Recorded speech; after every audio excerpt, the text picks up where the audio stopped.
Halo, selamat datang lagi di Beta Nurse. Jadi pada video kali ini kita akan membahas tentang latihan soal kasus khususnya untuk keperawatan.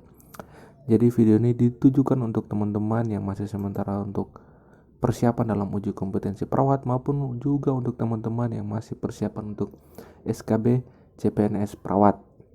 Untuk itu, tanpa berlama-lama lagi langsung kita masuk saja pada pembahasan soal yang pertama.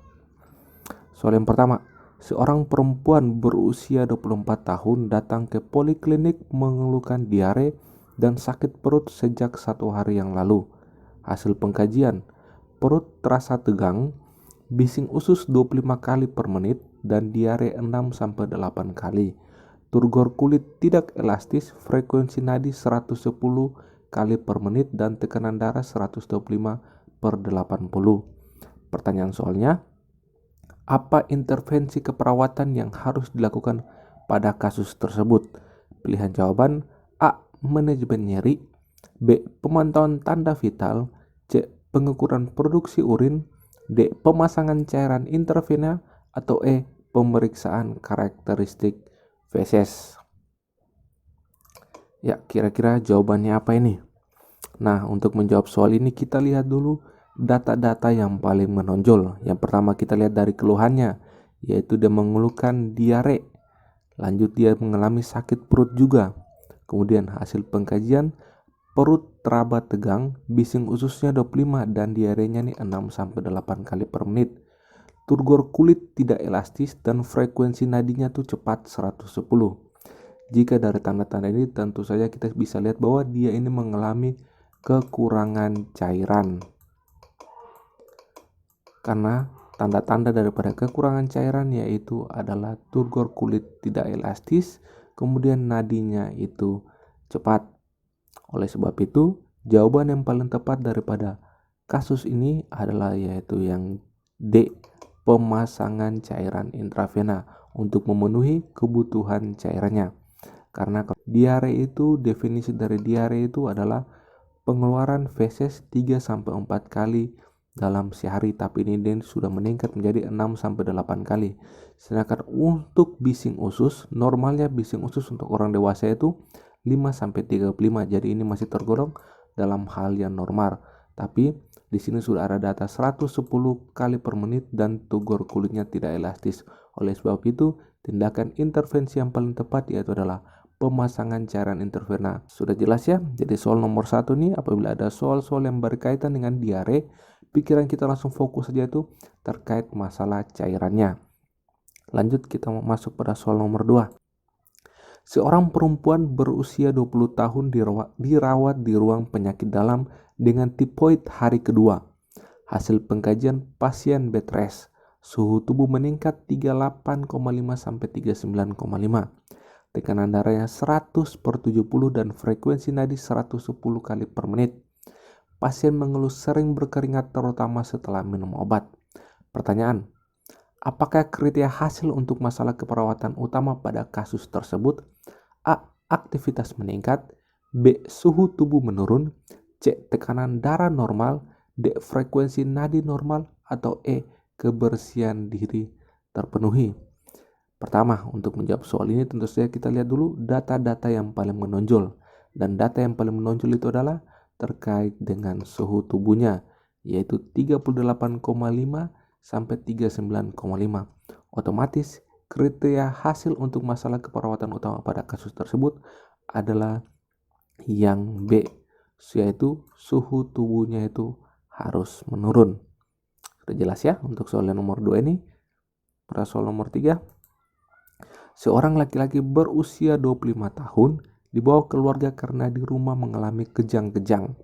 Hasil pengkajian, kaku kuduk, suhu 90 derajat Celcius, dan skor Glasgow Coma atau GCS-nya 9. Pasien direncanakan dilakukan pemeriksaan cairan spinal. Pertanyaan soal, apa intervensi perawat prioritas pada kasus tersebut? Pilihan jawaban: A. Pantau suhu tubuh, B. Ciptakan lingkungan yang aman, C. Meningkatkan tingkat kesadaran, D. Lakukan perawatan isolasi, atau E. Libatkan keluarga dalam perawatan. Nah, untuk menjawab soal ini, Tentu saja itu hal yang pertama kita lakukan yaitu adalah melihat data-data yang paling menonjol, dan data-data paling menonjol sini adalah pasiennya itu mengalami kejang, ada kaku kuduk, suhu tubuhnya pun 40 derajat Celcius dan GCS-nya itu 9. Perlu kita ketahui bahwa GCS 9 itu artinya pasien ini mengalami yang namanya kondisi somnolen, yang artinya yaitu kondisi seorang yang mengantuk namun masih dapat disadarkan bila dirangsang, tetapi bila rangsangan berhenti akan tertidur kembali. Maka intervensi perawatan prioritas untuk kasus ini yang paling utama yaitu adalah memonitoring tingkat kesadaran pasien.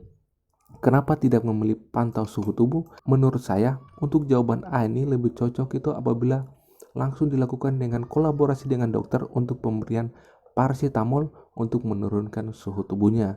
Dan data-data di sini pun lebih menonjol untuk mengenai monitoring tingkat kesadarannya.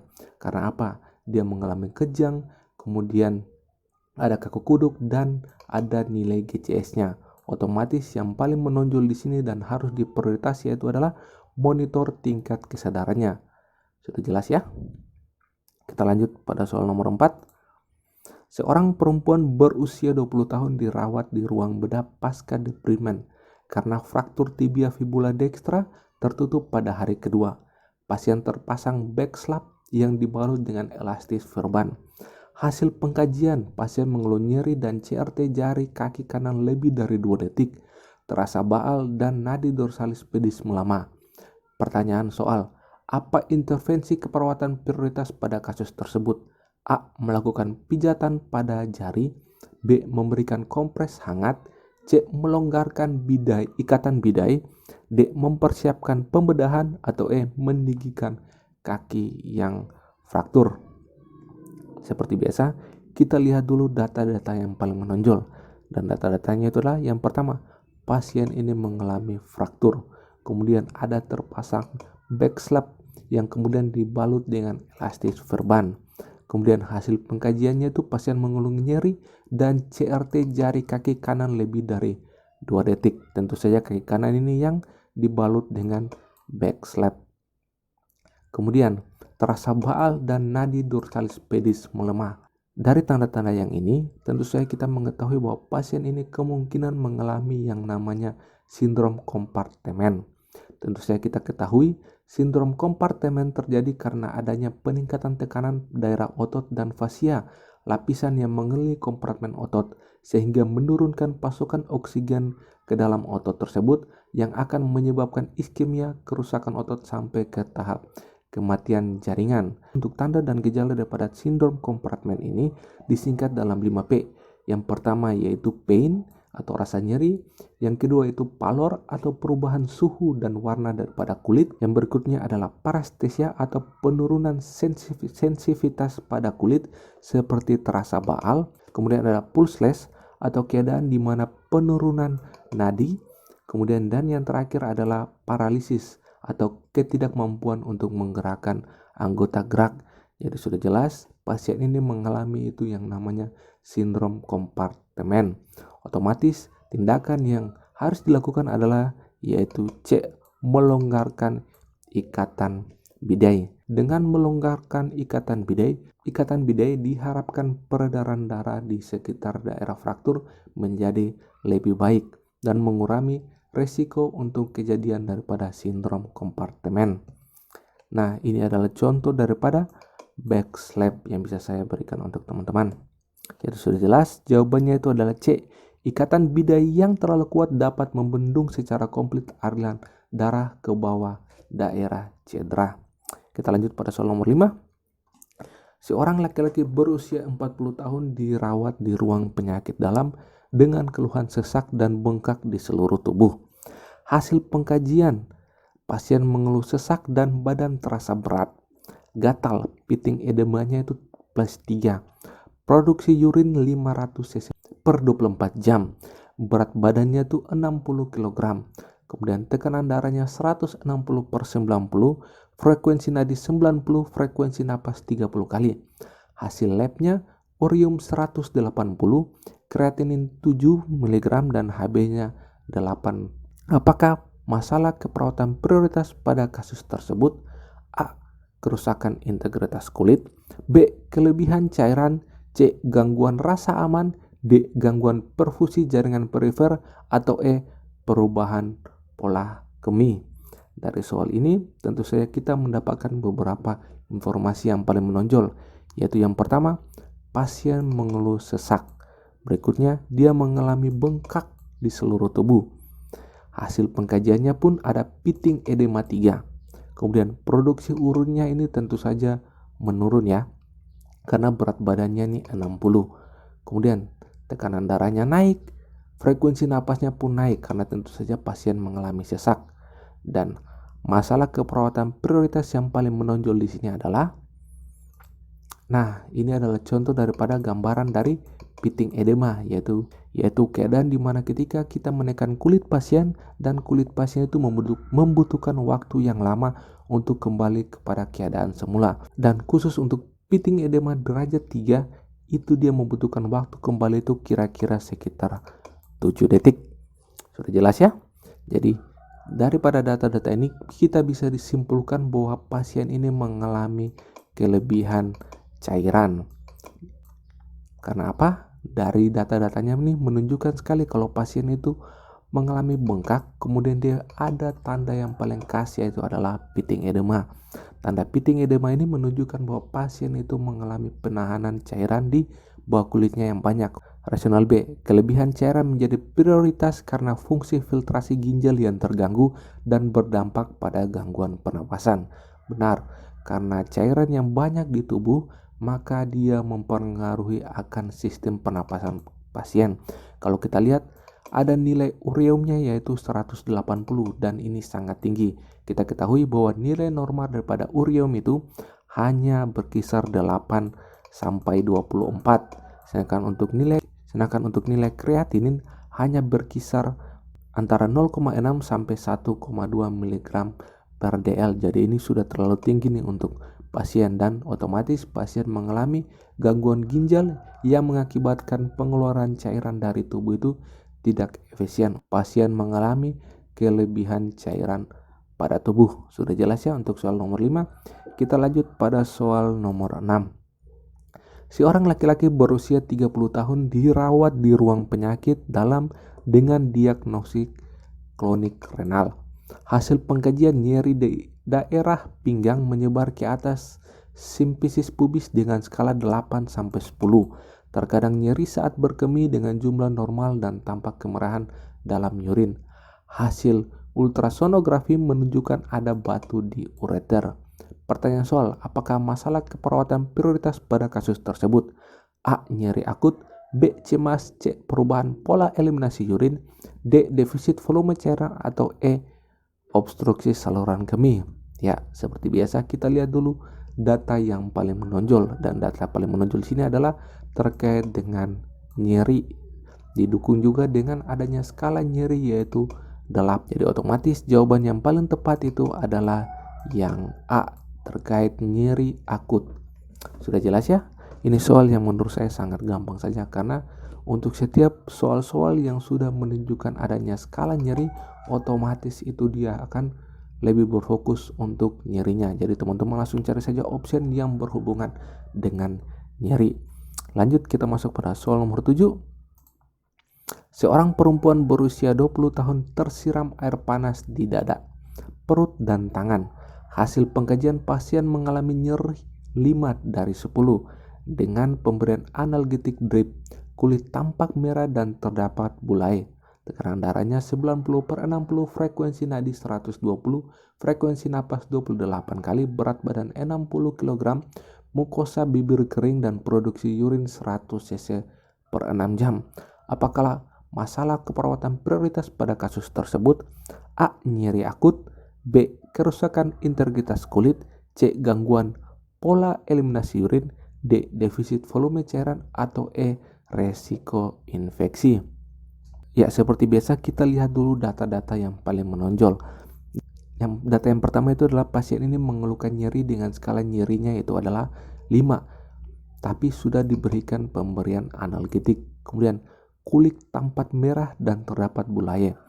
Kemudian tekanan darahnya normal, frekuensi nadinya ini cepat, kemudian frekuensi napasnya juga pun cepat, mukosa bibir kering dan produksi urin menurun. Nah, data yang paling menonjol itu ada di sini, yaitu produksi urinnya itu menurun 100 cc per 6 jam. Kita tahu bersama, apabila pasien dengan berat badan 60 kg, maka otomatis selama 6 jam itu dia harus menghasilkan kurang lebih 360 cc untuk urinnya.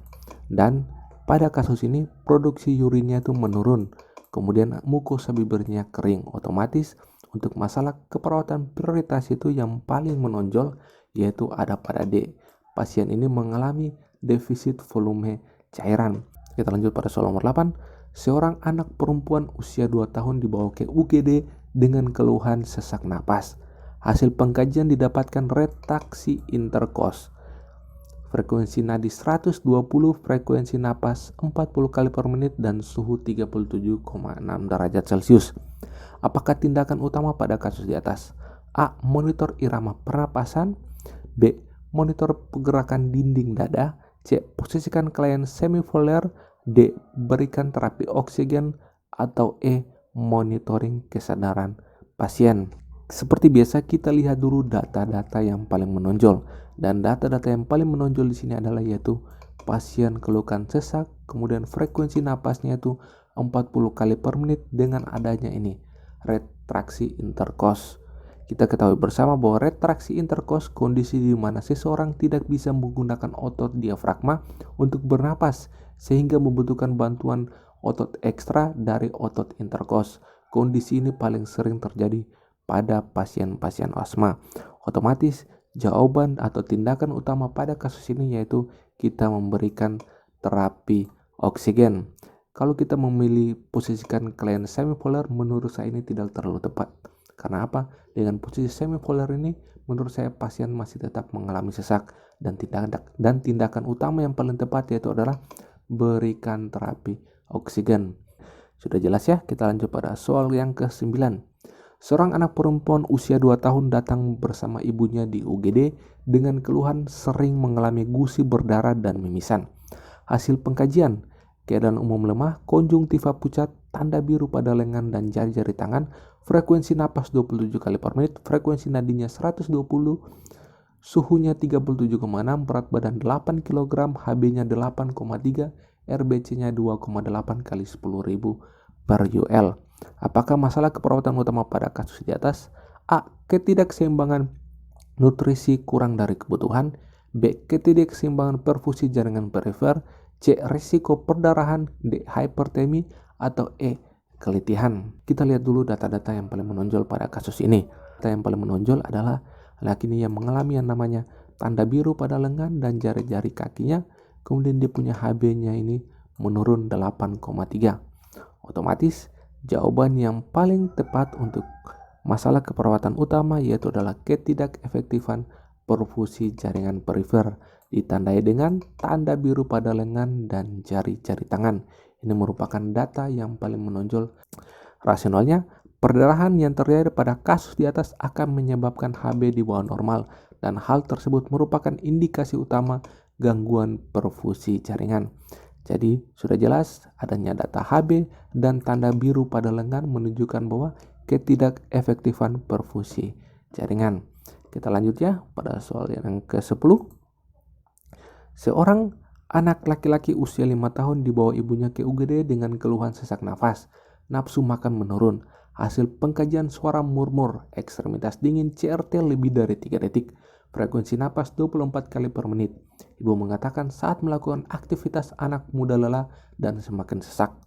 Apakah masalah keperawatan utama pada kasus di atas? A. Intoleransi aktivitas. B. Gangguan pola napas. C. Gangguan pola tidur. D. Penurunan curah jantung. Atau E. Gangguan nutrisi kurang dari kebutuhan. Seperti biasa, kita lihat dulu data-data yang paling menonjol, yaitu anak ini mengeluhkan sesak nafas, kemudian ada suara murmur, ekstremitasnya dingin, CRT-nya lebih dari 3 detik, kemudian dia sering lelah dalam melakukan aktivitas. Otomatis jawaban yang paling tepat dari soal ini yaitu berhubungan dengan penurunan curah jantung. Rasional D, masalah utama yang terjadi pada anak dengan kelainan jantung. Lanjut soal yang terakhir. Anak laki-laki usia 6 bulan dibawa orang tuanya ke rumah sakit dengan keluhan mengalami pucat dan kebiruan di sekitar mulut. Hasil pengkajian saat menetek, anak sering mengalami kebiruan di kuku, dan sianosis pada sekitar mulut. Frekuensi nadi 110 kali per menit dan suhu 36,8. Apakah masalah utama pada kasus tersebut? A. Gangguan pertukaran gas. B. Gangguan perfusi jaringan. C. Gangguan jalan nafas tidak efektif. D. Gangguan pola nafas. Atau E. Gangguan curah jantung. Nah, dari soal ini kita lihat dulu tanda-tanda atau data-data yang paling menonjol, yaitu anak sering mengalami pucat dan kebiruan di sekitar mulut. Saat menetek, anak sering mengalami kebiruan di kuku jari, sianosis pada sekitar mulut. Jadi ini kalau kita baca dengan sekilas ini lebih menonjolnya itu data sianosisnya. Otomatis yang berhubungan dengan sianosis yaitu adalah yang B, gangguan perfusi jaringan. Jadi otomatis jawaban daripada soal nomor 11 yaitu adalah B. Karena hal-hal yang berhubungan dengan sianosis atau kebiruan itu berarti ada gangguan pada perfusi jaringannya. Rasionalnya B, adanya kebiruan, pucat menandakan adanya gangguan perfusi jaringan dan harus segera diatasi. Jadi sudah jelas ya apabila ada soal-soal yang berhubungan dengan sianosis atau kebiruan, otomatis itu berhubungan dengan gangguan perfusi jaringan. Ya, sekian pembahasan soal kita pada video kali ini. Apabila teman-teman suka dengan video ini, teman-teman bisa like, dan apabila teman-teman memiliki jawaban yang lain, teman-teman bisa kolom komentar dan kita akan diskusi secara bersama-sama. Sekian dari saya dan salam dari Timur.